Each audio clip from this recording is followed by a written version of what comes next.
Bismillahirrahmanirrahim. Assalamualaikum warahmatullahi wabarakatuh. Alhamdulillah. Wassalatu wassalamu ala rasulillah wa ala alihi wa sahbihi wa man wala wa ba'du.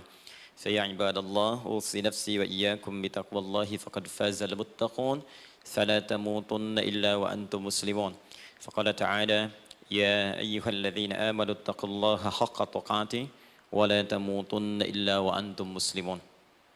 Saudara-saudariku, hadirin sekalian, terkhusus barangkali seluruh dari stakeholder PT Pertamina EP, khususnya Pak Nanang Abdul Manaf, sahabat kami. Beliau sempat bersama di Libya dulu, 3 tahun terakhir tidak berjumpa.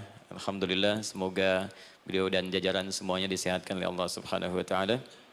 Pak Alfian, Pak Khalid, ya, dan seluruhnya dan hadirin sekalian tanpa kecuali, saya bermohon pada Allah Subhanahu wa taala semoga kita senantiasa dirahmati, diberkahi dan dimudahkan oleh Allah Subhanahu wa taala. Alhamdulillah, kita baru saja menunaikan salat zuhur berjamaah. Semoga salat kita diterima oleh Allah Subhanahu wa taala. Ada 2 hal yang paling penting tentang salat ini yang ditekankan dalam Al-Quran. Pertama, kenapa salat begitu penting ditunaikan? Karena ia akan menjadi pembeda antara Khalik dengan makhluk. Jadi kalau kita ingin bedakan Tuhan dengan hamba, maka di antara titik penting perbedaannya, kata Allah langsung itu terletak pada aspek ibadah, khususnya salat.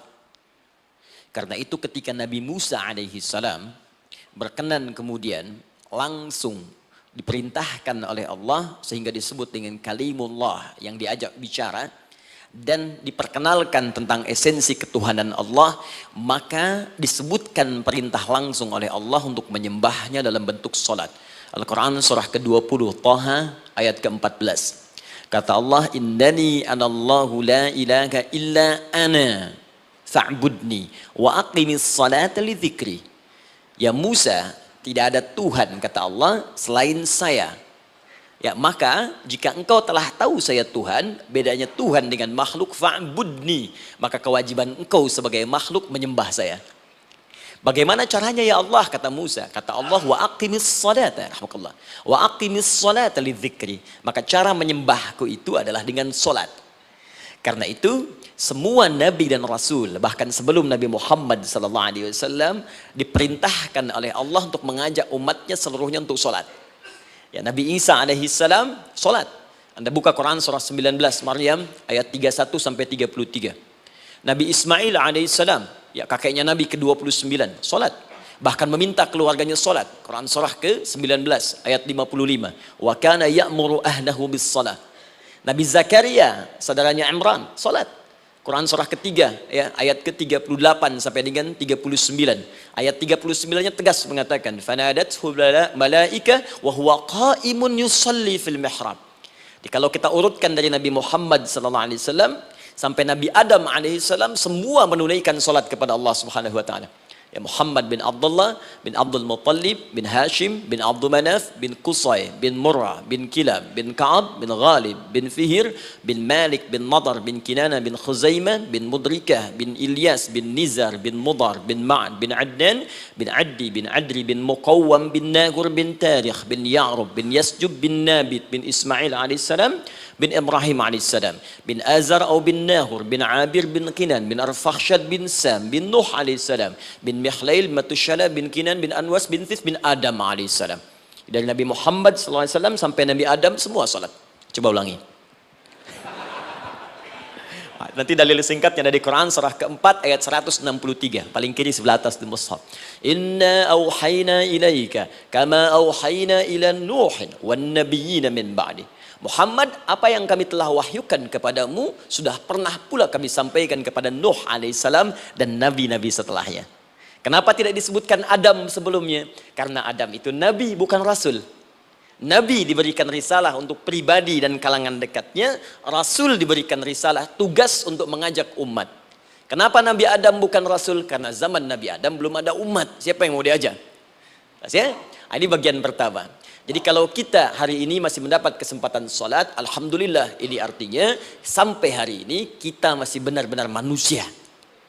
Kan kalau ada orang yang kemudian tidak mau beribadah apalagi sholat, terkhusus ketika dia beriman, maka penting dipertanyakan, masihkah ada iman dalam dirinya? Karena itu kata Allah dalam Al-Quran, surah ke-8 ayat yang kedua, aku akan perdengarkan namaku, sehingga ketika disebutkan itu, kita bisa menguji adakah getaran iman dalam jiwa kita. Quran surah 8 Al-Anfal ayat kedua. Innamal mu'minuna alladzina idza dzukirallahu wajilat qulubuhum. Sungguh orang yang masih punya iman itu, kalau diperdengarkan nama Allah kepadanya, akan ada getaran dalam jiwanya. Karena itu setiap hari 5 kali diperdengarkan nama Allah. Untuk menguji di jiwa kita masih ada iman tidak? Bahkan dari bangun tidur, bayangkan waktunya dibagi sempurna persis. Dari mulai subuh baru bangun, menjelang ke siang, mau berakhir siang ke sore, sore pindah ke maghrib, hilang kemudian muncul gelap malam. 5 kali persis dibagi waktu.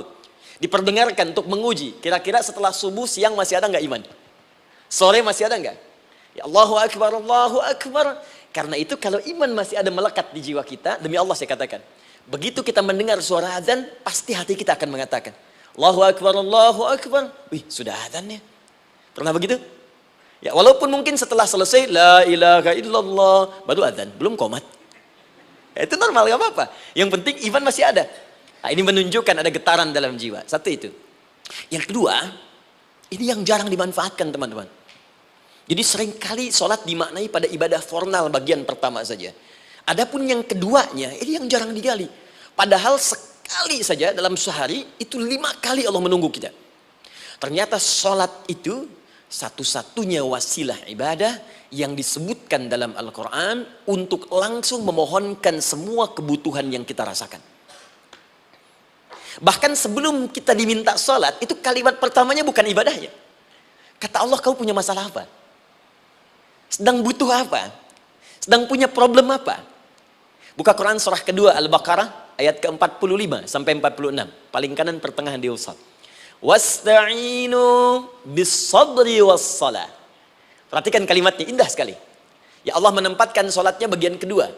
Kata Allah, wasta'inu, hei hambaku, jika kalian punya persoalan dalam kehidupan, maka, perhatikan kalimatnya baik-baik, wasta'inu, mintakan solusinya kepadaku. Jadi kalau sedang punya masalah, bukan bikin status, gak akan selesai. Sedang eksplorasi minyak, gak keluar-keluar, bikin status. Duh, susah sekali yang ngebornya, gak akan selesai. Jalan macet, bikin status. Jakarta macet, ya, gak akan selesai. Ya, apa yang harus dilakukan? Kata Allah, jika anda beriman kepadaku, yakin denganku, maka wasta'inu, punya persoalan, minta kepada Allah. Caranya bagaimana? Satu, bis-sabri, terima dulu masalah itu, jangan dikeluhkan. Kaidah lain muncul, karena mustahil saya akan titipkan persoalan kalau tidak anda mampu mengatasinya. Kaidah Quran surah kedua ayat 286, kita hafal ayatnya. La yukallifullahu nafsan illa usaha. Perhatikan kaidahnya. Allah tidak mungkin menguji seorang hamba di luar batas kemampuannya. Jadi kalau kita sedang punya ujian di rumah kah, pekerjaan kah, kehidupan sosial kah, sebesar apapun ujian itu, kata Allah, memang karena anda yang sanggup. Kalau nggak sanggup gak akan diuji. Di ujian itu berbanding lurus dengan kemampuan. Mustahil seorang hamba diuji di luar batas kemampuannya. Jadi kalau anda sekarang pun sedang punya masalah sebesar apapun, kata Allah, memang cuma kamu yang sanggup, yang lain tidak. Maka jangan mengeluh. Jangan anda katakan, ya Allah, why me? Kenapa saya? Kata Allah, why not? Memang kamu yang mampu. Yang lain tidak. Nah, ketika anda bisa menerima itu dengan sabar, baru datang kalimat kedua. Wassalah. Kemudian datang tunaikan sholat dan mintakan solusi kepadaku lewat sholat. Ya, sedikit ya. Lihat sini. Saya berikan sedikit uraian Al-Quran. Saya boleh menulis ini? Boleh ya? Ibu, maaf, agak jauh. Ibu kelihatan ini? Oh, belum saya tulis, bagaimana bisa kelihatan? Luar biasa. Cuma di Pertamina belum ditulis sudah kelihatan. Maaf, lihat sini. Wasta'inu. Baik, ya. Saya ingin sedikit sekali. Ini redaksi Quran itu indah sekali diksinya. Wasta'inu. Lihat sini. Kata Allah, jika anda punya persoalan dalam hidup, maka mintakan solusi. Terima dulu masalahnya dengan sabar, karena kita dipercaya oleh Allah. Gini, cara memahaminya. Allah aja percaya dengan kita. Masa kita nggak percaya diri? Allah yakin dengan kita, kita mampu. Masa kita nggak yakin? Terima dengan sabar. Kemudian wassalah, mintakan solusinya lewat salat. Kata perintahnya dibuka dengan kalimat wasta'inu. Kalau kita ingin rubah kata perintah ini, fi'il amr, ingin dirubah ke dalam bentuk permohonan, minta, maka rubah kalimatnya menjadi nasta'in. Lihat, nasta'in. Baik. Wasta'inu, kata Allah, kalian punya persoalan, ayo minta solusi padaku. Terus kita pengen minta, ya Allah, kami ingin minta. Maka dalam bahasa Arab, kalau kita ingin merubah kalimat ini ke dalam bentuk permintaan, kita katakan nasta'in. Saya tanya pada Anda, pernah nggak dalam sholat kita mengucapkan kalimat nasta'in? Ada? Masih ingat? Baik, apa kalimatnya? Iyyaka na'budu wa iyyaka nasta'in. Perhatikan, iyyaka na'budu wa iyyaka nasta'in. Iyyaka na'budu, iyyaka, ya Allah, Engkau perintahkan aku untuk ibadah. Maka sekarang aku ibadah, sholat. Hanya kepadamu saja. Kan kata Allah, kamu sholat. Terus kita katakan, iyyaka na'budu. Sekarang kami sholat, ya Allah. Nama lain sholat itu ibadah. Kalau kita ibadah, na'budu. Dari mana tahunya nama lain sholat ibadah? Quran surah ke-20 ayat ke-14. Fa'budni wa aqimis sholata li dzikri. Ibadah kepadaku, caranya sholat. Maka saat sholat kita katakan, iyyaka na'budu. Ya Allah, Engkau perintahkan aku untuk ibadah. Sekarang aku ibadah. Wa iyyaka nasta'in. Dan sekarang aku sedang punya persoalan, ya Allah. Aku punya masalah. Aku punya problem. Dan aku yakin hanya Engkau yang pasti akan menyelesaikannya. Ketika Anda mengatakan, iyyaka nasta'in, perhatikan hadis qudsinya. Hadisnya qudsi. Ya. Al-Imam Al-Bukhari meriwayatkan, Imam Muslim meriwayatkan, An-Nasai meriwayatkan dari sahabat Abu Hurairah radhiyallahu taala anhu. Ada lagi yang dari sahabatnya Anas bin Malik. Perhatikan kalimatnya. Idza qala al-'abdu iyyaka na'budu wa iyyaka nasta'in, jika hambaku dalam salatnya benar membacanya, benar dari awal salatnya sampai dengan kalimat iyyaka na'budu wa iyyaka nasta'in, ya Allah, sekarang aku ibadah kepadamu dan sekarang aku punya persoalan. Aku mohonkan solusinya darimu. Kata Allah, hadza baini wa baina 'abdi. Ini perjanjian antara aku dengan hambaku. Wali 'abdi, hadisnya qudsi. Wali 'abdi, kalau hambaku benar salatnya sampai kalimat ini, masa'alah, apapun yang dia minta sekarang aku akan kabulkan. Aku akan kabulkan. Pertanyaan saya, berapa di antara kita yang sholat sampai detik ini, ribuan kali ruku dan sujud, yang memanfaatkan momentum ini untuk memohon? Siapa di antara kita yang ketika sholat memohon kepada Allah solusi? Jangan-jangan selama ini sholat itu hanya menjadi formalitas saja. Takbir, ruku, sujud, salam, selesai. Takbir, ruku, sujud, salam, selesai. Padahal Allah sudah menunggu, hambaku, kamu itu punya masalah apa? Makanya setiap waktu dibagi 5 supaya hidup kita ringan. Subuh ke zuhur punya masalah, zuhur salat. Begitu kita mohon, tuntas masalah itu. Zuhur ke asar punya persoalan, asar salat. Dijawab oleh Allah, tuntas persoalan itu. Karena itu semua nabi dan rasul, bahkan orang soleh, ketika punya persoalan dalam hidupnya, even itu hanya menulis karya ilmiah, maka mereka akan memulai dengan sholat dan minta kepada Allah Subhanahu Wa Taala. Teman-teman kenal Nabi Zakaria? Bagus. Baik, di sana belum tulis, sudah kelihatan. Sini kenal Nabi Zakaria, alhamdulillah. Tapi nggak apa-apa. Saya ke Sukabumi, Pak. Ada yang kenal Fir'aun? Kenal Fir'aun, kenal, bagus. Sukabumi hubun dunia, suka itu hubun, bumi itu dunia. Baik. Teman-teman, Nabi Zakaria itu diuji oleh Allah. Maaf, belum punya keturunan. Dan semua nabi punya ujian. Jadi jangankan kita, nabi aja yang jelas surganya punya ujian. Ya, Anda pernah sakit, Nabi Ayub sakitnya lebih parah dari kita. Ya, Anda di keluarga belum ada keturunan, Nabi Zakaria pernah lebih daripada kita. Sampai rambutnya memutih, fisiknya sudah letih, dan menurut medis, maaf sekali, istrinya divonis tidak mungkin punya keturunan, monofus dan mandul, mustahil. Secara klinis gak mungkin, secara medis tidak mungkin. Maka Allah tunjukkan satu isyarat yang sangat luar biasa. Jika Anda mendapati situasi makhluk mengatakan ini mustahil dan sudah angkat tangan, ini tanda pertama dari Allah, langsung tinggalkan pendapat manusia, langsung memohon kepada Allah. Maka turunlah beritanya di Quran surah ketiga Ali Imran ayat 38 sampai 39. Paling kanan sebelah atas di mushaf. Sekarang perhatikan kalimatnya, saya mau sambungkan dengan Al-Fatihah tadi. Hunalika da'a Zakaria rabbah. Di mihrabnya Nabi Zakaria salat bermohon kepada Allah. Qala rabbi habli min ladunka dzurriyyatan thayyibah.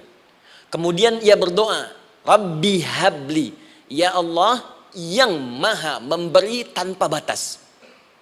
Ini adab pertama, kalau teman-teman mau berdoa, sebut nama Allah sesuai dengan hajat kebutuhan kita. Itu yang disebut dengan Al-Asma'ul Husna. Di Asma'ul Husna itu bukan nama-nama indah yang sekedar dihafal, bukan. Tapi nama yang diberikan oleh Allah sesuai dengan kebutuhan hidup kita. Dalilnya Quran surah ke-17 ayat 110. Ya, paling kanan sebelah atas di mushaf, ke pertengahan. Ya, kata Allah, Qulid Allah. Jika Anda punya persoalan, sebut nama Allah. Allah Awir Rahman atau Ar-Rahman. Ayyamma tad'u, tapi kalau Anda ingin spesifik meminta, falahul asmaul husna. Pilih nama Allah, ia punya nama-nama yang indah sesuai kebutuhan kita. Jadi kalau teman-teman misalnya minta kelancaran rezeki, sebut ya Allah ya Razzaq. Anak mau ujian, ya Allah ya Al-Alim. Di proyek misalnya ada hambatan, ada gangguan, ya Allah ya Al-Jabbar ya Al-Malik. Ingin mudah mengatasi ujian, ya Allah ya Sabar. Minta. Ya, jangan semuanya disebutkan, nanti jadi beban. Ya, Allahumma ya Rahman ya Al-Malik ya Al-Quddus ya Sabar, gitu kan? Yang tadinya nggak punya masalah jadi punya masalah, gitu kan? Pilih salah satu. Nah, jika Anda ingin memohon pada satu hal yang mustahil menurut manusia, maka minta dengan menyebut nama Allah yang memberi tanpa batas, mustahil di dalamnya. Nama Allah tersebut namanya Wahhab. Wahhab. Ya Allah, ya Wahhab. Al-Wahhab. Kalau kita rubah dalam bentuk permintaan, maka singkat kalimatnya dengan hab. Hab. Untuk sendiri habli, untuk banyakkan hablana. Rabbana hablana min azwajina wa dzurriyyatina qurrata a'yun. Nabi Zakaria minta karena sendiri yang mengalami situasi itu, maka beliau katakan, Rabbi habli, ya Allah habli min ladunka, ya Allah yang tak punya batas dalam pemberian. Mereka mengatakan aku tak akan punya keturunan. Mereka mengatakan mustahil aku punya anak. Dan aku yakin kau memberi batas tanpa memberikan pemberian tanpa batas. Aku mohon darimu saja. Darimu saja. Dzurriyyatan thayyibah, keturunan-keturunan terbaik. Innaka sami'ud du'a. Engkau pasti mendengar doa saya. Kalau pada yang maha memohon saja, maha mendengar saja tidak mengabulkan, lantas kepada siapa lagi aku mesti minta? Tapi poinnya bukan itu. Poinnya adalah ini disampaikan oleh Nabi Zakaria dalam keadaan sedang sholat. Mesti berdiri dalam sholatnya. Dalam bahasa Arab berdiri disebut dengan qaimun, qaim, berdiri. Sedang sholat disebut dengan yusolli. Perhatikan ayat 39-nya. Fanadathul malaikatu wa huwa qaimun yusolli fil mihrab. Maka seketika ketika doanya selesai dipanjatkan, sholatnya belum selesai. Doanya selesai dipanjatkan, seketika datang malaikat menyampaikan, kamu dapat kabar gembira, Anda akan punya anak, bahkan namanya langsung diberikan oleh Allah, Yahya, artinya hidup. Yang mustahil menurut manusia, lahir dari rahim seorang perempuan yang divonis monopos dan mandul, kata Allah, bagiku yang gak ada yang mustahil. Jadi dan hidup dia. Kapan itu terjadi? Masih sholat dan belum selesai dalam sholatnya, dalam keadaan berdiri. Sekarang saya tanya Anda, kita membaca iyyaka na'budu wa iyyaka nasta'in dalam keadaan ruku atau sujud? Sujud, berdiri. Berdiri teman-teman. Betul kan? Dalam keadaan berdiri saat baca Al-Fatihah. Iyyaka na'budu wa saat kita mengatakan wa iyyaka nasta'in, Allah balik bertanya, apa yang kamu butuhkan? Nabi Zakaria itu sholat dulu baru minta. Kita umat Nabi Muhammad karena keutamaan nabinya, sebelum sholat dah ditunggu. Butuh apa? Mau minta apa? Karena itu saya ingin katakan, ayo manfaatkan momentum sholat ini. Jangan sekedar kita kemudian tunaikan formalitas, tapi kita tidak mendapatkan keuntungannya. Ayo, semuanya. Dari mulai takbir sudah ada doa. Ruku ada doa. Bahkan sujud kita bisa perbanyak dalam bahasa hati kita untuk memohon kepada Allah Subhanahu Wa Taala. Jelas sampai di sini? Baik. Mudah-mudahan insya Allah doa kita dikabulkan oleh Allah Subhanahu Wa Taala. Ini baru mukaddimah, kita belum mulai. Ini pengantar. Tema kita hari ini tentang Al-Quran. Dan mudah-mudahan kita diberikan insya Allah kelancaran untuk bahasan kita. Dan topik ini insya Allah akan memberikan banyak manfaat dari apa yang kita kerjakan dalam keseharian kita. Saya mohon izin untuk melambatkan bacaan karena tadi hanya mengantarkan saja. Teman-teman, kenapa mesti Al-Quran? Apa esensi Al-Quran? Dan kenapa Al-Quran diwahyukan pada Nabi Muhammad SAW? Apakah khusus untuk sekedar dibaca? Atau ada satu nilai yang sangat penting yang justru itu mengandung nilai mukjizat yang paling dalam dari Al-Quran? Yuk kita mulai dengan Al-Quran surah kedua Al-Baqarah ayat ke-38. Paling kanan sebelah atas. Disambungkan dengan Quran surah kedua ayat 185. Paling kiri pertengahan di mushaf. Quran surah kedua ayat 38 dengan Quran surah kedua ayat 185.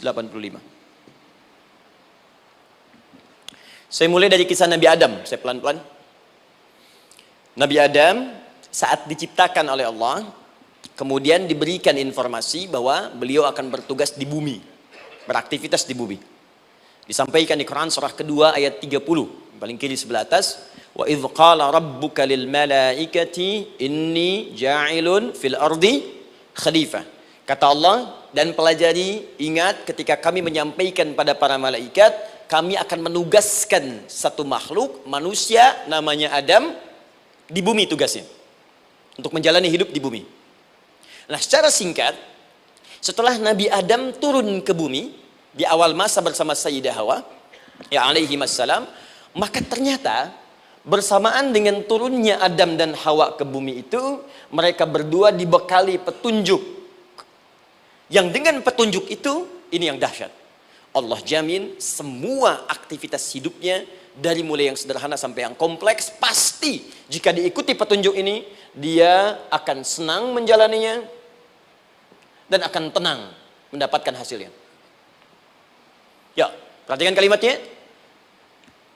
Quran surah kedua ayat 38. Fokus. Qul nahbitu minha jami'a. Kata Allah, sekarang tiba saatnya. Adam, Hawa, turun kalian ke bumi. Kalau setan kita tinggalkan aja ya. Ini kita bahas Adam dulu. Turun kalian semua ke bumi. Fa imma ya'tiyannakum minni huda. Maka nanti sejak kalian tiba di bumi itu, aku akan turunkan satu petunjuk disebut dengan hudan namanya. Hudan. Fokus. Faman tabi'a hudaya, maka jika Anda dan keturunanmu mengikuti semua detil di petunjuk ini, fala khaufun 'alaihim wala hum yahzanun, maka aku pastikan engkau dan seluruh keturunanmu akan menjalani hidup di muka bumi dengan tenang dan senang. Fala khauf, khauf itu gelisah, takut. Lawan dari takut apa? Tenang. Lawan dari gelisah, tenang. Kata Allah, jika Anda mengikuti tuntunan hidup yang ini, maka saya jamin semua hidupmu tenang. Walahum yahzanun, dan saya pastikan selama hidup di muka bumi itu, kalian tidak akan pernah bersedih. Senang. Lawan sedih, itu senang. Jadi ternyata kita itu diminta tugas di bumi itu bukan untuk dipersulit. Jadi kalau ada yang hidup sampai saat ini sedih deh, di rumah tangga sedih, di kantor nggak tenang, pasti di antara poinnya bukan nggak mampu senang, tapi boleh jadi yang hidup ini tidak membaca petunjuk kehidupannya. Anda kerja di perusahaan, teman-teman ada yang di Pertamina, ada yang di yang lain. Kalau Anda nggak ikuti petunjuk, kan pekerjaan tidak akan berlangsung dengan nyaman kan? Kalau Anda nggak ikuti aturannya, bagaimana bisa mengerjakan petunjuk itu dengan nyaman? Maka apalagi hidup yang kompleks, kata Allah, sejak Adam saya turunkan, sudah ada petunjuk kehidupan, saya namakan dengan hudan. Anda ikuti petunjuk ini, maka langsung jaminan dari Allah, semua yang Anda jalani dalam hidup, pasti saya jamin senang dan tenang. Petunjuk ini disebut apa? Hudan. Nah, agak cepat. Di setiap masa, Nabi Adam selesai hidupnya, generasi kemudian berkembang, datang lagi Nabi Nuh, sampai ke Nabi Muhammad SAW.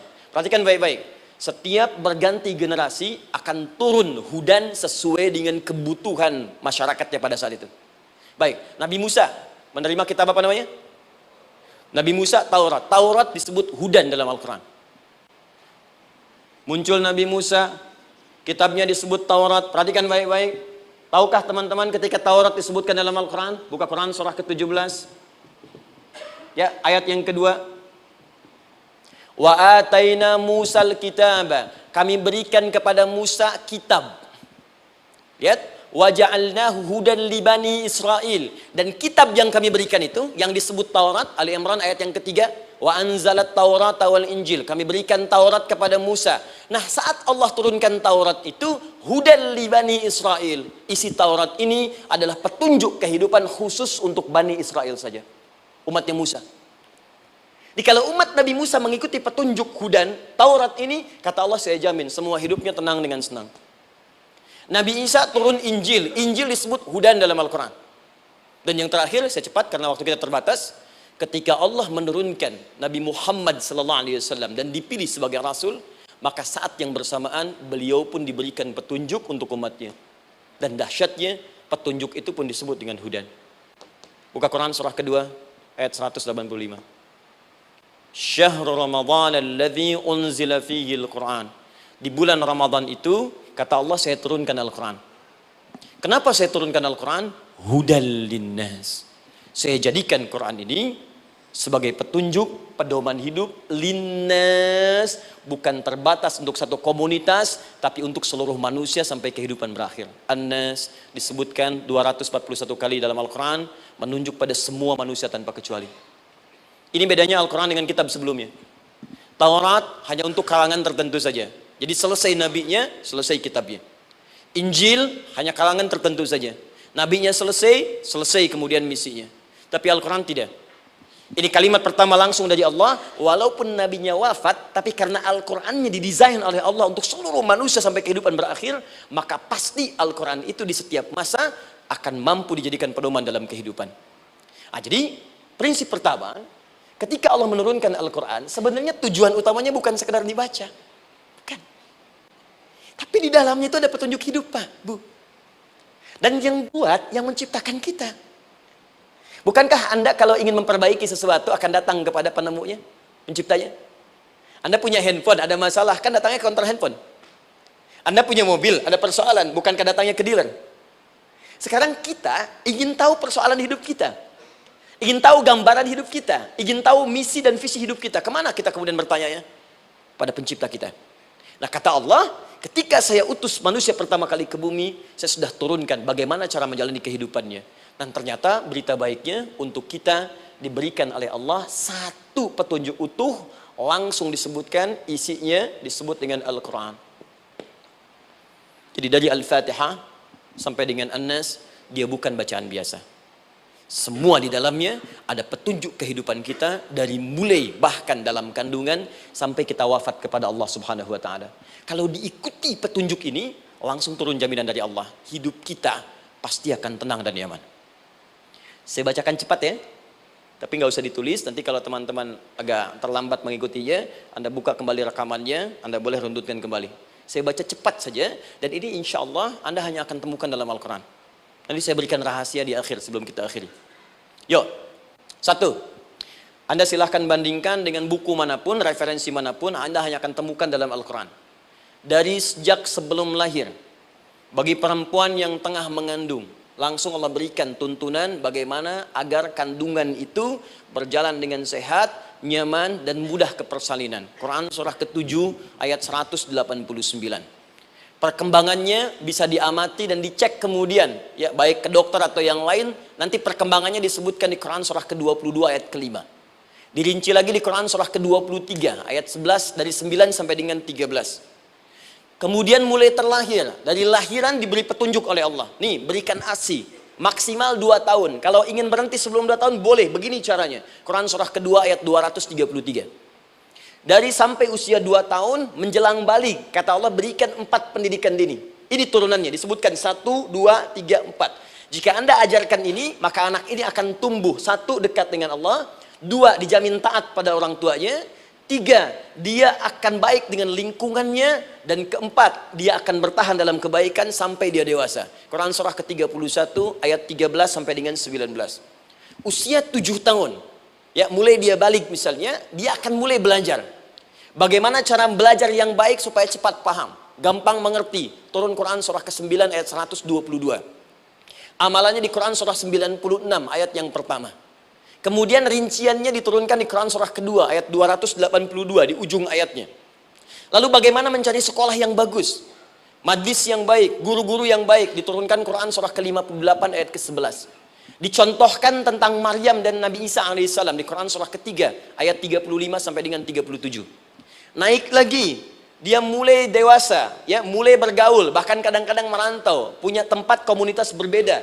Bagaimana supaya dia bergaul tidak terpengaruhi lingkungan yang tidak baik. Maaf ya, kadang-kadang ibu yang sudah mengandung, melahirkan, ayah mencari nafkah, tiba-tiba anak pergi bahkan ke kampus, ke sekolah, dapat teman yang gak bagus, pulang-pulang mengecewakan Anda. Bagaimana menemukan tempat-tempat yang baik untuk bisa menjaga perilaku anak ini? Ditemukan nanti di Quran surah ke-49 ayat ke-13-nya. Dirinci perkembangannya di Quran surah ke-12 Yusuf ayat 2 sampai dengan ayat 29-nya. Sampai ketika dia akan mulai kemudian menikah. Kata Allah, pilih pasangan yang baik dengan ta'aruf, berikan mahar yang sempurna. Quran surah ke-4 ayat ke-4. Kemudian dia mulai menikah. Kata Allah, sebelum menikah, pelajari dulu fikih nikah. Banyak orang yang menikah tapi karena tidak belajar tentang persoalan rumah tangga, apa yang akan terjadi di rumah tangganya. Detil Pak, Bu. Kata Allah, ini kalau kamu berbuat begini akan ada miskomunikasi. Kalau ada miskomunikasi persoalannya akan begini, solusinya begini. Maka diturunkan dasarnya di Quran surah ke-30 ayat 21, detilnya di Quran surah ke-4 ayat 34 sampai dengan 35. Paling kiri sebelah atas sampai dengan ke tengahnya. Anda berlanjut, diterangkan oleh Allah, hei, tugas suami saat mulai pertama kali menikah, maka tugas yang pertama siapkan untuk mencari nafkah. Bagaimana caranya ya Allah? Diturunkan oleh Allah. Satu, jangan takut kehilangan rezeki. Jangan pernah mencuri, jangan pernah ngambil punya orang, karena punya kamu akan saya berikan sempurna. Kamu ngambil punya orang, maka kamu akan menyulitkan diri sendiri. Itu akan dikembalikan pada yang berhak. Ya, turun Quran surah ke-51 ayat 22. Dirinci, begini cara nyarinya. Quran surah kedua ayat 168. Kalau Anda ingin cepat baru bergerak, rizkinya sudah dapat. Quran surah kedua ayat 172. Ada yang dahsyat, dia belum keluar, rizkinya yang mendatangi dia. Jadi nanti di Al-Quran ada 8 jenis rizki. Di antara yang paling hebat, ada yang belum Anda datang, rizkinya sudah menjemput. Ada orang mendatangi rizki, ada rizki mendatangi dia. Contoh, Al-Imam Asy-Syafi'i sedang berdiskusi dengan Imam Malik gurunya. Kata Imam Asy-Syafi'i, Syekh, rizki itu mesti saya cari dulu, baru kita dapat. Kata gurunya, ya Syafi'i, ada rizki yang cukup kita beramal dekat kepada Allah, dia akan datang tanpa kita cari dengan ikhtiar manusia. Kata Syafi'i, mustahil. Kata Quran kan kita kerja dulu baru datang. Kata Imam Malik gurunya, kamu yang belum sampai, kita amalkan ini, rizki datang. Maka berhenti sampai di situ. Imam Syafi'i pamit. Di jalan tiba-tiba beliau mendapati ada panen anggur, Pak, Bu. Terus dipanggil sama yang punya kebun. Ya, pemuda, katanya, sini, mau bantu nggak? Kalau kamu bantu, kami berikan anggurnya. Maka beliau bantu, panen, petik. Sampai setelah selesai diberikan anggur yang besar-besar, hanum. Senyum, senang beliau. Ternyata senangnya bukan karena dapat anggur. Senangnya karena merasa pendapatnya benar. Kalau saya nggak bantu panen ini, nggak akan dapat saya anggur. Cuma karena saya bantu, saya diberi ini. Maka rasa senangnya inilah dibawa kemudian kepada gurunya, ingin laporan. Tapi perhatikan adabnya.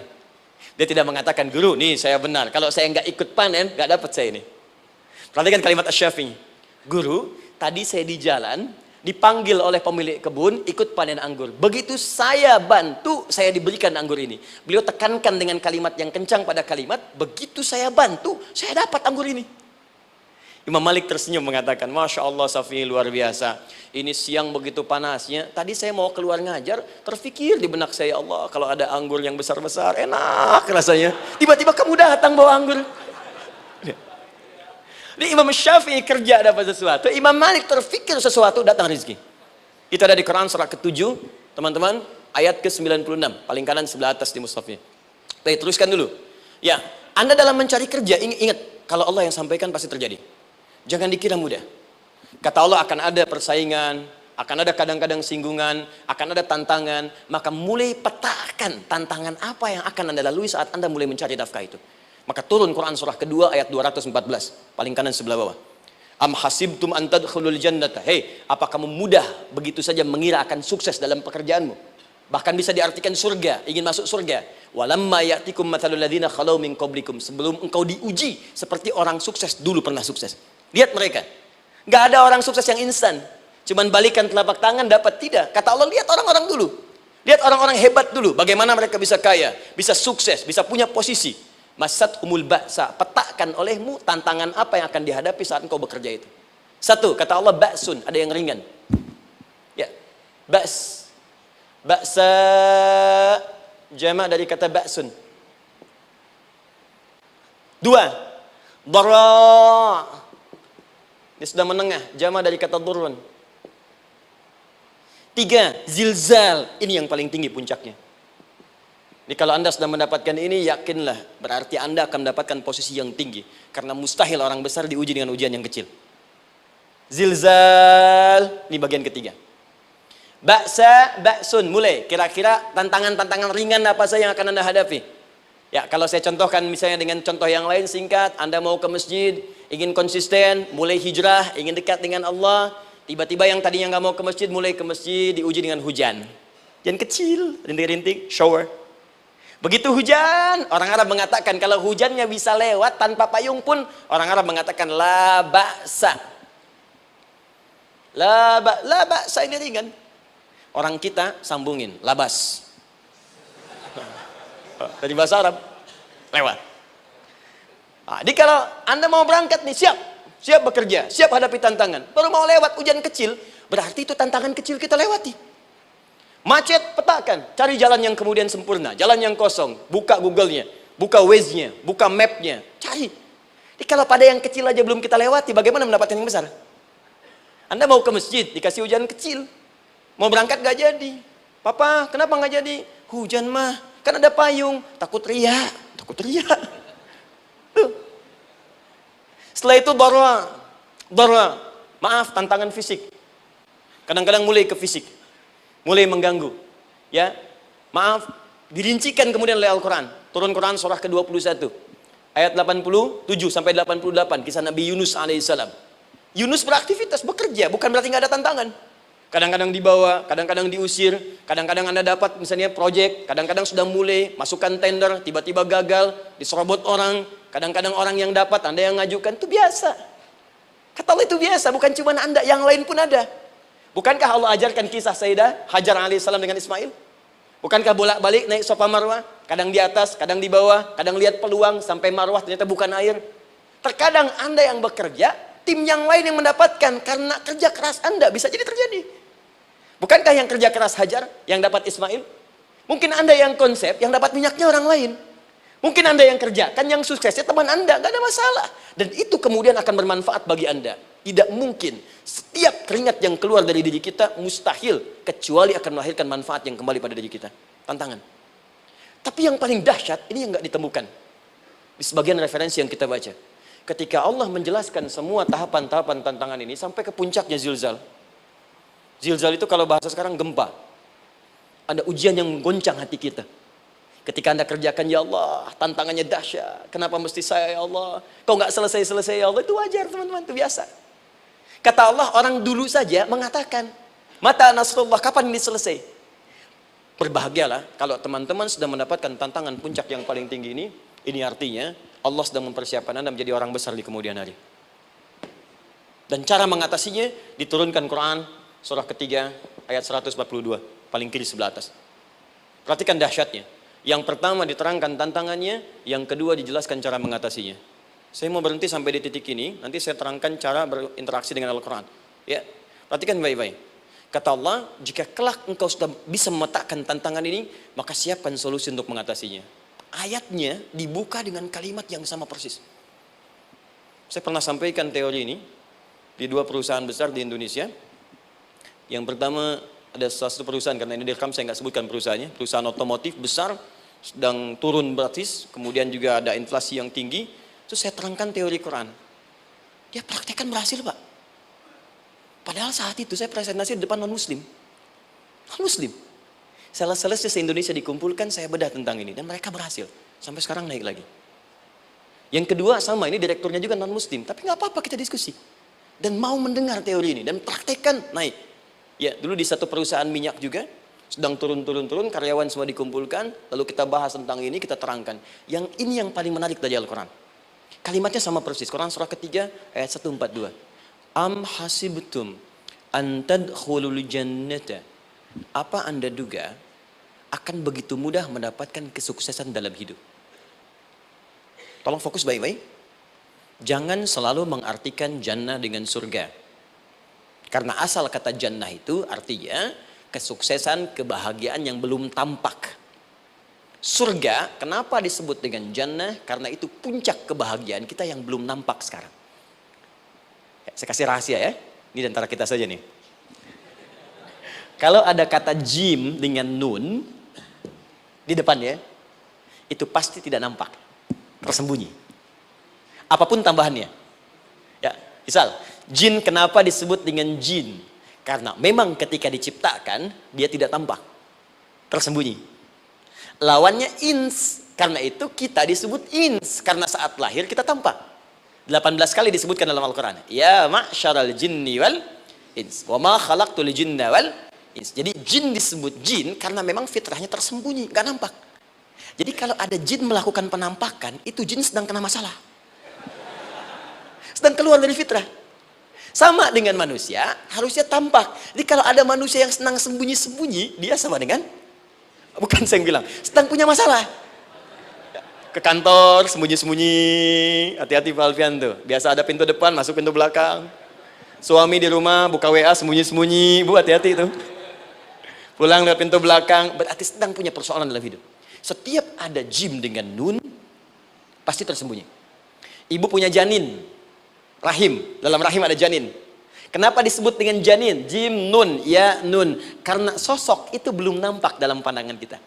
Nanti kalau sudah lahir, baru tampak. Jannah, kenapa disebut jannah? Karena belum tampak dalam pandangan kita. Nanti kelihatan. Karena itu dalam Al-Quran, kata jannah itu tidak dikhususkan dengan surga. Tidak dikhususkan dengan surga. Kadang-kadang menunjuk aspek kesuksesan yang belum tampak. Anda mau ngubur minyak, minyaknya belum tampak. Belum kelihatan. Anda mau kerja, ya hasilnya kan belum tampak, baru ikhtiar sekarang. Karena itu orang Arab disebut kaya kalau mereka mendapatkan kebun yang tak tampak sebelumnya. Kebun anggur, bukan kurma, kalau kurma banyak. Kebun anggur, ada apel, ada jeruk, sampingnya ada sungai-sungai, disebut dengan jannah. Ya, kalau punya unta, nggak kaya di Arab, biasa. Karena yang kelihatan padang pasir, unta, hitam, merah, biasa. Tapi kalau sudah punya kebun anggur, yang sulit di padang pasir ada kebun, itu baru disebut kaya. Karena itu orang Arab kadang mengartikan jannah dengan aspek kesuksesan yang belum tampak. Diartikan dengan kebun anggur, kebun apel, dan macam-macamnya. Perhatikan. Am hasibtum an tadkhulul jannah. Apa Anda duga ingin sukses itu begitu mudah? Sukses jadi tidak. Walamma ya'lamillahu alladhina jahadu minkum wa ya'lamas sabirin. Perhatikan baik-baik. Sebelum Allah memastikan pada diri Anda terdapat dua hal yang paling utama untuk mengatasi tantangan tadi. Satu, jahadu. Kesungguhan. Serius. Jadi kalau mau sukses, mesti serius. Kerja serius. Cintai pekerjaan Anda. Ya, belajar anak-anak serius. Pastikan belajar dengan serius. Jangan cuma anak-anak duduk paling belakang, nggak pernah nanya, kadang ngantuk, pulang. Ujian, besoknya mau ujian, baru belajar. Ya, sistem SKS, sistem kebut. Ya, kadang-kadang sejam, Bu, Pak. Saya pernah ada orang di luar ngadu waktu di Libya, Ustadz, gimana ini orang Indonesia? Kenapa? Saya belajar 3 bulan. Besok mau ujian. Teman antum orang Indonesia pinjam catatan saya baru semalam. Dia dapat 8, saya 7,5. Saya bilang, Anda belum tahu sistem SKS tuh. Baik, ya. Tapi itu bukan solusi. Begitu ujian selesai, ilmu lupa. Itu poinnya. Jadi kalau hanya sekedar ilmu dipakai untuk ujian, pada prakteknya nggak akan terpakai. Ini banyak anak sekolah sekarang hanya belajar untuk ujian saja. Padahal kalau dipraktekkan, kadang kaitan dengan agama tinggi, Bu, Pak. Fisika itu dengan agama itu tinggi. Gaya F1 sama dengan F2, gaya gerak sama dengan gaya dorong. Gaya sedikit, maka keluarnya sedikit. Pukul kencang, bunyinya kencang. Imannya kalau kuat, amalan jadi banyak. Iman sedikit, amal pun sedikit. F berbanding lurus dengan P, hukum Pascal. Gaya berbanding lurus dengan tekanan. Masuk bab akhlak. Makin banyak gaya, makin banyak tertekan. Nah itulah. Gaji 5 juta, gaya 10 juta. Kan? Ini serius. Serius. Di divisi apapun Anda, saya 3 sepekan lalu lah, takziah ke tempatnya yang Habibie. Terus diminta tausiah di sana. Dan saya perhatikan beliau termasuk yang paling serius ketika diberikan tugas apapun. Gak pernah diberikan amanah kecuali mencintai pekerjaan itu. Yang Habibie demikian. Ciri orang sukses itu serius. Tapi keseriusan itu, kata Allah petakan jadi 3 bagian lagi. Karena jahadu itu punya 3 turunan kata. 1, keseriusan merencanakan, disebut ijtihad namanya. Punya rencana. Mappingnya apa? Stepnya apa? Oke, Anda ingin kerjakan sebuah proyek, baik, proyeknya berlangsung berapa lama? Target kita apa? Jangka panjangnya, menengahnya, jangka pendeknya. Kemudian apa tantangan yang akan dihadapi di setiap tahapan-tahapannya? Selesaikan. Bahkan saking pentingnya tahap perencanaan ini ditunjukkan oleh Allah langsung lewat sholat. Teman-teman masih ingat sholat pertama yang kita kerjakan setiap hari, sholat apa namanya? Subuh. Apa artinya subuh? Tuh, ini masalahnya. Ini kata Al-Quran sendiri ya, kata Al-Quran sendiri. Nanti akan ditemukan orang yang ibadah tidak paham apa yang dikerjakan dan dilakukan dalam ibadahnya. Contoh sholat. Kata Allah akan ada orang sholat yang saat sholat tidak mengerti apa yang ia baca dan ia lakukan dalam sholatnya. Jujur tanyakan pada diri kita.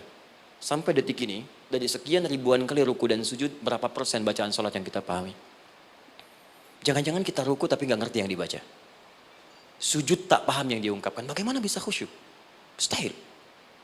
Maka kembali ke sini. Kenapa sholat pertama itu disebut dengan subuh? Teman-teman, ternyata semua nama sholat dari subuh sampai isya, plus bacaan dan gerakan dari takbir sampai salam, itu bukan sekedar gerakan semata. Semua ada artinya, ada maknanya. Dan diajarkan oleh Nabi langsung. Subuh disebut dengan subuh. Ada 2 kata. 1, fajar. Quran surah ke-17 ayat 78. Inna Qur'an al-fajri kana mashhuda. Kedua, subuh di surat At-Takbir. Was-subhi idza tanaffas. Kenapa disebut fajar? Fajar itu pancaran positif, pancaran kebaikan. Jadi kalau yang baik disebut fajar. Kalau yang jelek disebut fujur. Fujur ada di Quran surah 91 ayat 7 sampai 8. Wa nafsi wa ma sawwaha fa'alhamaha fujuraha wa taqwaha. Fujur itu rambatan, gelombang buruk yang muncul dari nafsu. Ya, ditembuskan ke elemen tubuh kita. Misal gini. Tiba-tiba pengen marah.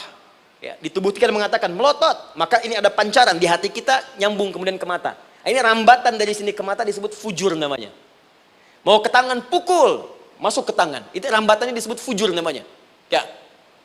Yang baiknya disebut fajar. Ya, misal saya ingin sholat, tiba-tiba hati mengatakan sudah azan, merambat ke kaki, cepat melangkah. Cepat wudhu. Nah, itu rambatannya disebut fajar namanya. Atau infajar. Ini pasti ada, ya. Fujur nama lainnya nafsu. Disebutkan 115 kali dalam Al-Quran. Takwa, rambatan fajar, sumbernya takwa. Disebutkan 115 kali dalam Al-Quran. Di jiwa kita ada takwa, ada nafsu. Takwa yang dorong malaikat, disebutkan 88 kali dalam Al-Quran. Nafsu yang dorong setan, disebutkan sama 88 kali. Di setiap Anda akan mengerjakan satu hal, pasti akan yang mendorong pada yang baik, akan mencegah dari yang baik itu nafsu. Pasti itu. Pak Alpian mau tanda tangan proyek. Tiba-tiba disodorkan, Pak, ini Pak. Kok begini proyeknya? Perbaiki, karena ada yang nggak beres. Tapi fee-nya lumayan Pak, 1 miliar. Nggak bisa, jiwa takwa mengatakan jangan terima Pak. Bapak mengatakan maaf, ini jari tahiyat, gak akan pernah dipakai maksiat, perbaiki, datang lagi. Ini Pak, kok sama? Fee-nya diperbaiki Pak, 100 miliar. Nafsunya mulai berkata, terima. Takwanya bilang, jangan. Akhirnya beliau katakan, tangan tahiyat gak akan pernah dipakai maksiat. Tapi tunggu, saya istiqoroh dulu.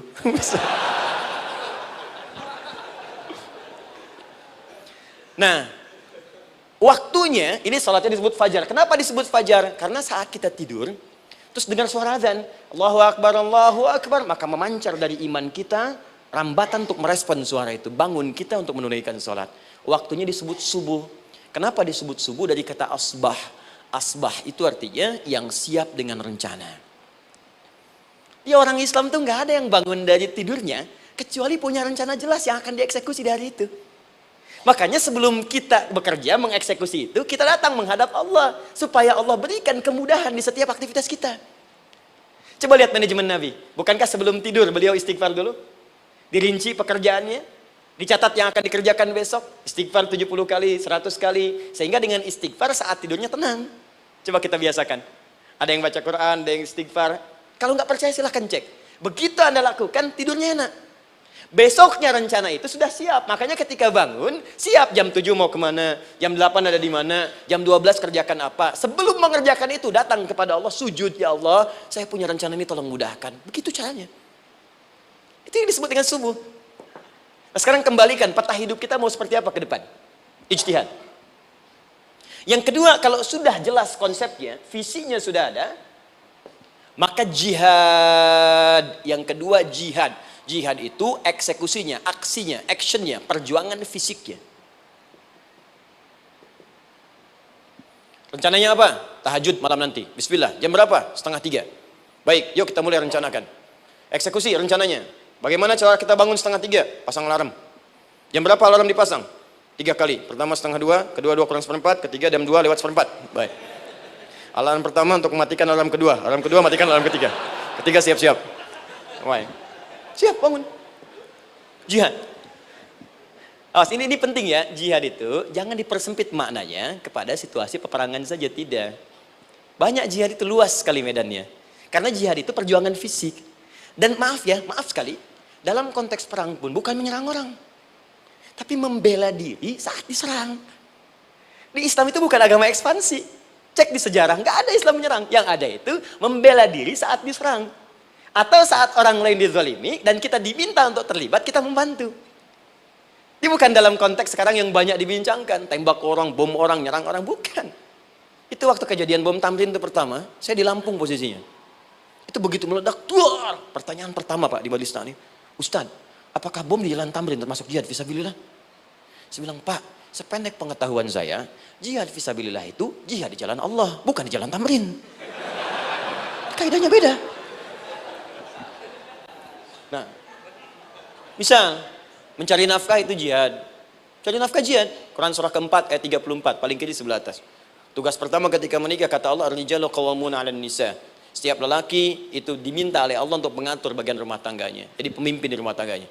Ya bima faddalallahu ba'dahum 'ala ba'din, karena diberikan kemampuan untuk memimpin. Di pemimpin itu ada di suami. Dan ciri khas pemimpin, Bu, biasanya ciri khas pemimpin apa, Bu? Bukan tegas, bukan. Ciri khas pemimpin itu tidak mau dipimpin. Makanya kalau ada sesuatu, masukkan lewat usulan, jangan beri saran. Kalau saran susah, itu pemimpin. Baik, tapi yang paling luar biasa kata Allah, perhatikan kalimatnya indah sekali. Wa bima anfaqu min amwalihim. Saya berikan tugas untuk mencari nafkah. Ketika seorang lelaki bertugas mencari nafkah, ingat ya, konteks apapun, kalau perempuan nanti bekerja bukan nafkah poinnya. Bisa hobi, ya, bisa aktivitas, tapi nafkah kalau sudah menikah itu ada pada suami. Perempuan tidak. Kalaupun tidak dilarang perempuan bekerja, tidak. Sayyidah Aisyah mengajar, ada yang para sahabiah jadi perawat, ya, ada yang pengajar. Banyak dulu sahabat Nabi yang perempuan mengajar. Ya, kan ada pelajaran-pelajaran khusus perempuan. Ya, ada bagian perawat, ada dokter. Ini kan yang ngandung perempuan, masa yang perisa laki-laki? Ya, ada bagian perempuan tertentu, itu silahkan bekerja boleh. Tapi nafkah laki-laki. Begitu lelaki meniatkan pekerjaannya karena Allah untuk mencari nafkah, itu setiap langkahnya jihad fisabilillah. Wafat, syahid. Maaf ya, apakah selama Anda bekerja sudah diniatkan ibadah? Jangan-jangan cuma kerja aja. Kalau cuma kerja, apa bedanya Anda dengan yang belum beriman? Anda wafat juga. Kerja di gedung yang sama, berangkat menemukan kemacetan yang sama. Apa bedanya iman kita dengan yang lain? Satu, kita pasti wafat, pasti pulang. Dan kita nggak bisa pilih, ya nggak bisa pilih. Antum bisa duluan, saya belakangan mungkin. Atau ditukar, saya belakangan, Anda duluan mungkin. Atau memang saya bisa duluan, ya duluan menyolati Anda. Oke, paham ya? Jadi ibu di rumah jihad, Bu, pada anak, perawat, mengandung itu sudah jihad. Jadi kalau wafat dalam proses saya melahirkan atau sedang mengandung itu syahid. Itu jelas nggak ada perbedaan pendapat. Anak-anak yang sekolah niatkan ibadah, Bu, Pak. Mohon maaf ya, mesti ada bedanya. Iman kita di rumah mesti itu terpancar kepada anak-anak. Ajarkan mereka sekolah yang baik. Pilih sekolah yang mengajarkan sholat, mengajarkan baca Quran. Sekarang banyak kok. Fisikanya bagus, Qurannya bagus, kimianya bagus, sholatnya juga bagus. Cari. Kalau bisa dunianya bagus, akhirat bagus, kenapa hanya pilih dunia saja? Siapkan. Itu jihad. Terakhir, tidak mudah mengeksekusi ini. Pasti ada tantangan yang ketiga. Namanya mujahadah. Mujahadah. Tantangan mengatasi gejolak jiwa. Kadang-kadang malas, capek, ya belum eksekusi dilakukan, sudah berdebat pada yang tidak penting, sehingga tidak menghasilkan kesimpulan. ragu-ragu, khawatir, maka atasi semua itu. Turun Quran surah kedua ayat 216. Kutiba alaikumul qitalu wa huwa kurhul lakum. Kalau engkau sedang tidak nyaman, maka perangi ketidaknyamanan itu jika engkau ingin mendapatkan kesuksesan yang telah engkau cita-citakan. Asa an takrahu syai'an fa huwa khairul lakum. Boleh jadi apa yang engkau tidak rasakan sekarang, engkau rasakan gak enak, gak nyaman, di balik itu Allah sedang siapkan sesuatu yang lebih baik untukmu. Wa asa an tuhibbu syai'an fa huwa syarrul lakum. Mungkin yang engkau harap-harap sekarang boleh jadi itu belum baik untukmu sekarang. Allahu ya'lamu wa antum la ta'lamun, karena Allah lebih tahu masa depan, engkau pikiranmu pendek sampai di sini saja. Maka teman-teman sekalian, kembalikan lagi, tidak pernah Anda akan temukan dalam Al-Qur'an kecuali bimbingan hidup yang semuanya nyata. Silahkan cek. Itu baru pekerjaan. Belum ibu di rumah, ibu capek merawat anak, kadang mengeluh, kadang nangis. Turun Quran surah ke-17 ayat 23. Kadang-kadang ada beda pendapat dengan suami, Quran surah ke-4 ayat 34 sampai 35. Masalah kondangan saja, Pak, bisa beda pendapat. Ya. Ya, Pak, kan ada family gathering malam, Mama pakai baju apa ya? Hijau apa yang biru? Masya Allah, kata Anda biru bagus, Mah. Kata Mama kayaknya hijau deh, Pak. Tuh. Nanya tapi udah punya jawaban. Ya, bagus kalau dipakai, begitu keluar kuning. Naik lagi, Anda udah 40 tahun, anak masih ada, turun Quran surah ke-46 ayat 15. Kemudian naik lagi sampai Anda sepuh, sampai kembali ke keadaan tidak normal seperti anak-anak lagi, Quran surah ke-22 ayat ke-5. Sampai ada amalan, kalau Anda jangan kira Anda akan hidup selamanya, Anda pasti wafat. Quran surah ke-3 ayat 185. Bahkan diajarkan kalau wafatnya ingin enak, begini caranya. Pelajari Pak, jangan cuma dunia, kita akan meninggal. Ini ada di Quran, kalau pengen meninggalnya enak, begini caranya. Ya kalau nggak percaya silahkan amalkan, nanti kita akan lihat di akhir. Ya. Betul, akan kelihatan. Quran surah ke-89 ayat 27 sampai 30. Kalau kalian nggak pelajari ini, silahkan kata Allah, saya berikan yang ini yang kedua sambil dipukulin malaikat. Quran surah ke-8 ayat ke-50. Sampai di alam kubur dijelaskan, kalau nanti Anda wafat, Anda pindah ke alam kubur, kalau ingin di kuburnya terang, nyaman, banyak rezekinya, lakukan amalan Quran surah ke-3 ayat 169 sampai 172. Tapi kalau Anda abai, Anda akan seperti Firaun dulu. Setiap pagi sampai petang ditampakkan neraka. Quran surah ke-40 teman-teman sekalian disampaikan oleh Allah langsung ya, dari ayat 45 sampai 46 ya. Sampai terjadi kiamat disampaikan Quran surah ke-75. Sampai dihisab, ada yang masuk surga tanpa hisab, Quran surah kedua ayat 25. Ada yang masuk neraka tanpa hisab. Ada. Kan yang kita tahu surga aja, masuk neraka tanpa hisab ada. Quran surah 18 ayat 99 sampai dengan 100. Sampai disebutkan surga yang paling indah nomor 1 bersama Nabi dan orang-orang soleh. Jadi kalau Anda masuk sini, tetangga Anda semua Nabi. Ya, depannya Nabi Ibrahim, belakangnya Nabi Musa misalnya, samping kiri Nabi Yusuf, ya, samping kanan Nabi Muhammad SAW. Itu cuma 3 golongan, orang soleh, para syuhada, orang-orang jujur dalam kehidupan dunianya. Jadi kalau Anda jadi pekerja yang jujur, taat kepada Allah, Anda berpotensi masuk surga bersama semua Nabi dan Rasul yang pernah diutus. Ya. Baik, itu ada di Quran surah ke-4 ayat ke-69. Ada yang kedua di taman surga, Quran surah ke-51 ayat 15 sampai dengan 18. Ada yang surga seluas langit dan bumi, Quran surah ke-3 ayat 133 sampai 134. Ada yang neraka yang biasa, ya, sebiasa-biasa nerakanya kebakar juga. Quran surah 4 ayat 56. Tingkat paling tinggi neraka jahanam untuk 2 golongan, munafik, ingat, munafik dan kafir. Jadi kalau Anda pun muslim, jauhi perbuatan munafik. Karena munafik akan mengantarkan langsung ke dalam neraka jahanam. Quran surah ke-4 ayat 140. Mana yang tidak ada? Mana yang nggak ada di Quran? Semua ada. Bisnis ada, ya, birokrasi ada, diplomasi ada, mengajar ada, ilmu ada. Karena itu saya mau tutup, jika kita ingin benar mengeluarkan petunjuk ini, seperti orang dulu pernah melakukannya, maka kata Allah melalui lisan Rasulullah, turun Quran surah ke-29 ayat ke-45. Satu ini aja kita kerjakan, insya Allah ini akan beda kita rasakan. Utslu ma uhya ilaika minal kitab. Jika kalian kemudian hidup di muka bumi, maka keluarkanlah bimbingan dari Al-Quran sesuai dengan kebutuhan kita secara tematik. Utslu itu dari kata tilawah. Tilawah itu baca, pahami, amalkan. Karena itu setiap kita baca Al-Quran, di sampingnya pasti ada yang menerjemahkan supaya kita paham. Betul kan? Ketika ada yang baca Al-Quran, di sampingnya ada siapa? Ya, sari tilawah kan? Baik, sari tilawah itu bahasa Indonesia. Ya, sari, sebetulnya tilawah saja. Tapi mungkin saat yang menerjemahkan dulu pertama di Indonesia, namanya Bu Sari. Karena itu disebut sari tilawah. Ya, kalau Adi mungkin ada tilawah gitu kan?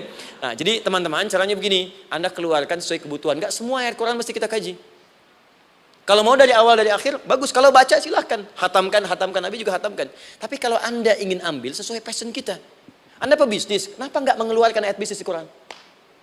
Teman-teman yang diperminyakan, keluarkan ayat-ayatnya ada. Quran surah At-Tur, surah 52 itu, keluarkan. Ya, wal bahrul masjur, Dan jika Anda akan melakukan eksplorasi di laut, carilah laut yang punya nih kualifikasi begini. Yang di bawahnya ada endapan tanah yang melahirkan api, kata Allah tuh. Itu potensial ada minyaknya. Kalau yang kerja di batu bara, turun Quran surah Fatir, surah 35 ayat 27 sampai 29. Ini jenisnya. Ada yang kelihatan dari jauh, ada yang harus digali, ada yang kelihatan dari jauhnya kelihatan hijau, ada kelihatan menghitam. Disebutkan langsung. Ada.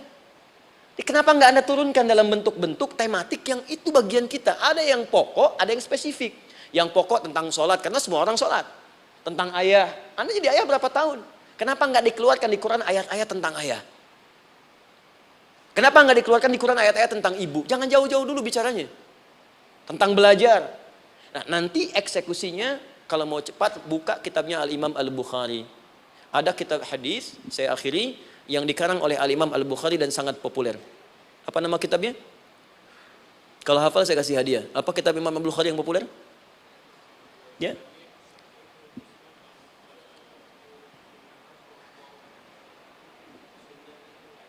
Taib, Anda saya kasih hadiah umrah. Taib. Insyaallah. Januari awal, insyaallah ada yang kami hadiahkan umrah dari atlet peraih Asian Games. Ya, Anda boleh ikut nanti. Ya, ada juga, saya senang dengan, saya cinta dengan bangsa ini.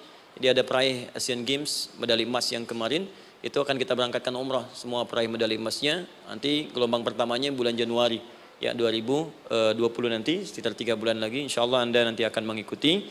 Ada juga nanti dari kalangan Polri, ada TNI juga yang akan ikut, dan saya sertakan. Baik.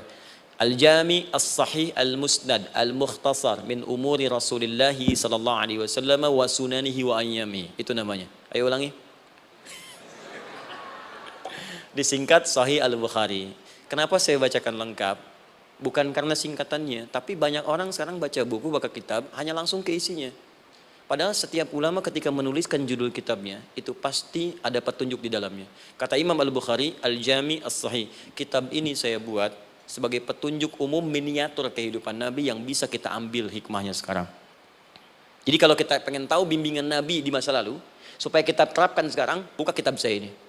Semuanya mustad bersambung kepada Nabi. Sahih saya pastikan, saya teliti satu-satu. Al-Mukhtasar, saya persingkat gak bertele-tele. Nah ini poinnya. Min umuri Rasulullah SAW wa sunani wa ayyamihi. Ini semua pekerjaan Nabi selama 24 jam. Secara singkat saya tutup dibagi 97 pembahasan. Setiap 97 pembahasan, satu babnya itu berisi bimbingan hadis-hadis Nabi. Di situ ada bab tentang bisnis, kitabut tijarah. Bab tentang ilmu, kitabul ilmi. Bab bahkan tentang sakit, kalau pengen cepat sembuh apa? Kitabul marid. Bab tentang pemerintahan, kitabul imarah. Bab tentang penguatan iman, supaya naik gak turun-turun, kitabul iman. Anda tinggal pilih profesi apa, cari Sahih Al-Bukhari, harganya murah. Maaf, dibandingkan pulsa Anda pun masih murah kitab Al-Bukhari. Ya, beli 4 jilid cuma 350.000 yang bahasa Arab saja. Ya, kalau mau terjemahan, cari terjemahannya. Ya, dapatkan itu, keluarkan babnya sesuai profesi kita. Itu ketika dibuka kitab ini, yang pertama muncul ayat Quran dulu. Ini ayatnya, ini hadisnya. Ini ayatnya, ini hadisnya. Teman-teman gak usah baca semuanya, keluarkan passion Anda apa, di situ belajar. Sebulan saya belajar ini, besok saya pindah lagi. Sebulan topik ini, besok ke topik yang lain lagi. Saya kira insya Allah, kalau itu kita terapkan dengan baik, maka Al-Quran akan hidup dalam seluruh aktivitas kita, dan mudah-mudahan keberkahan akan diturunkan oleh Allah Subhanahu Wa Taala. Ya, tidak cukup dengan amin, mulai dulu. Ya, mulai dulu, petakan dulu, eksekusi dulu. Saya kira itu yang saya sampaikan. Anda punya hak dan kewajiban, hak Anda sudah dapatkan dan kewajiban kita semua untuk kembali beraktivitas. Saya mengucapkan terima kasih atas undangan dari pihak Pertamina untuk Anda seluruhnya. Saya ingin tanya, kalau jamaah di sini ada berapa kurang lebih? Kurang lebih yang rutin 500 ada 550. Baik, nanti saya hadiahkan mushaf sebanyak 550. Ya, dan itu nanti setiap ada kajian atau zuhur salat Anda bisa baca di sini, baca mushafnya. Kemudian yang kedua, saya nanti berikan buku untuk bacaan. Ya, itu buku yang saya berikan insyaallah tentang manusia. Jangan-jangan selama ini kita jadi manusia, kita tidak tahu mau kemana kita. Ya, itu saya keluarkan dari Al-Quran langsung, seperti apa Allah menerangkan tentang kemanusiaan kita. Saya juga hadiahkan sejumlah yang sama, 550. Nanti satu orang bisa mendapatkan satu-satu. Dan terakhir barangkali, mau hafal Quran? Oh mau, baik. Alhamdulillah. Alhamdulillah. Saya berikan mushafnya yang spesial. Nanti kita mulai dengan 10 juz dulu ya. Nanti saya berikan At-Taisir yang 10 juz. Itu ada mudah untuk bisa menghafal Quran, mulai dari 10 juz dulu, nanti bisa disempurnakan. Saya berikan 550 Quran khusus untuk dijadikan sebagai hafalan. Nanti cara menghafalnya bisa dibuka saja di YouTube, nanti di situ ada cara kami menjelaskan. Dan bulan depan kita ada karantina akbar, jadi menghafal Quran dalam 30 hari. Alhamdulillah angkatan pertama sudah selesai, ada yang hafal 24 hari, 23 hari, 30 juz, bukan juz 30 ya. Ada yang 30 hari, ya ada juga. Sekarang sedang gelombang kedua, Mudah-mudahan di Pertamina ini juga insya Allah dalam proses bekerja ada juga yang menghafal dan hafal Quran insya Allah ya. Saya kira itu, nanti pulang dari sini dikabari, kalau ada mobil disiapkan, kalau tidak ada kami juga coba antarkan, nanti kami siapkan dan mudah-mudahan bisa bermanfaat untuk teman-teman. Kalau ada yang bisa saya lakukan untuk bersinergi di sini, untuk membuat teman-teman lebih dekat dengan Allah, sampaikan, dan saya dengan senang hati. Ya, saya datang sendiri, tulis sendiri, nerangin sendiri, ngapus sendiri, gitu kan. Terus juga berikan apa yang Anda butuhkan. Kalau dengan semua itu Anda belum juga dekat dengan Allah, ya saya harus bagaimana lagi, gitu kan. Baik. Kita berdoa, mudah-mudahan doa kita dikabulkan Allah. Ada 3 cara berdoa. Pertama cukup dengan hamdalah kalau singkat. Kedua kalau ada perselisihan, kifaratul majlis. Dan yang ketiga, kadang Nabi berdoa, sahabat mengikuti dalam momentum yang khusus. Saya ingin menggabungkan ketiganya. Mudah-mudahan dengan itu keberkahan diberikan luas kepada kita semua. Alhamdulillahi Rabbil Alamin. Hamdan syakirin, hamdan na'imin. Hamdan yuwafi ni'amahu yukafi mazidah. Ya Rabbana lakal hamdu wa lakal syukru kama yanbaghi li jalali wajhikal karim wa li 'azimi sultanik. Allahumma salli wa sallim wa barik ala rasulika al-karim nabiyyikal amin sayyidina Muhammadin wa ala alihi wa sahbihi ajma'in. Allahumma rabbana la tada' lana fi maqamina hadha wa fi kulli maqamin dhanban illa ghafartah. Ya Allah, kami mohon jika ada satupun di antara kami saat ini yang hadir membawa ya Allah dosa-dosa dalam dirinya, jangan biarkan yang meninggalkan tempat ini kecuali Engkau telah ampuni segala dosa-dosanya. Wala hamman illa farajtah. Ya Allah, jika ada di antara kami yang tengah hadir saat ini ada kegelisahan dalam jiwanya, maka mohon jangan biarkan yang meninggalkan tempat ini kecuali Engkau telah tenangkan keadaan hatinya. Allahumma wala asran illa yassartah. Ya Allah, jika ada di antara kami yang tengah mengalami kesulitan baik di pekerjaannya, kehidupan rumah tangganya, maka dengan keikhlasan amalnya ya Allah angkat dan ringankan segala kesulitannya. Allahumma wala maridan illa syafaitah. Jika ada di antara kami yang tengah Engkau uji dengan penyakit seberat apapun, maka mohon angkat dan sembuhkan segala penyakitnya. Allahumma yassir lana umurana wa la tu'assir alaina. Ya Allah, mudahkan semua urusan kami, jangan berikan kadar ujian yang tidak kami sanggup mengatasinya ya arhamar rahimin. Allahumma alif baina qulubina, ati anfusana taqwaha wa zakki anta khairu man zakkaha anta waliyuha wa maulaha. Ya Allah, mohon lembutkan hati kami untuk saling bersaudara dalam kebaikan, jauhkan kami dari perpecahan ya Allah, dan bersihkan jiwa kami agar kami bersih keadaan jiwa untuk bisa beramal dalam kebaikan dengan mendapatkan ridhamu. Allahumma rabbana atina fid dunya hasanah wa fil akhirati hasanatan wa qina adzabannar. Ya Allah, kami mohon anugerahkan segala kebaikan di muka bumi ini yang mampu kami raih, dan berikan kami segala kemuliaan di akhirat yang mampu kami dapatkan, dan mohon jauhkan kami dari segala ya Allah murka dan neraka-Mu. Allahumma barik lana ya Allah fi ailatina wa fi amalina ya Allah wa fi kulli ya Allah hayatina. Ya Allah, kami mohon anugerahkan keberkahan dalam kehidupan keluarga kami, di kantor, di pekerjaan kami, dan seluruh tahapan kehidupan yang akan kami lalui. Bi fadlika subhana rabbika rabbil izzati amma yasifun wa salamun alal mursalin. Subhanakallahumma wa bihamdika asyhadu an la ilaha إلا أنت نستغفرك ونتوب إليك وآخر دعوانا أن الحمد لله رب العالمين ثم السلام عليكم ورحمة الله وبركاته.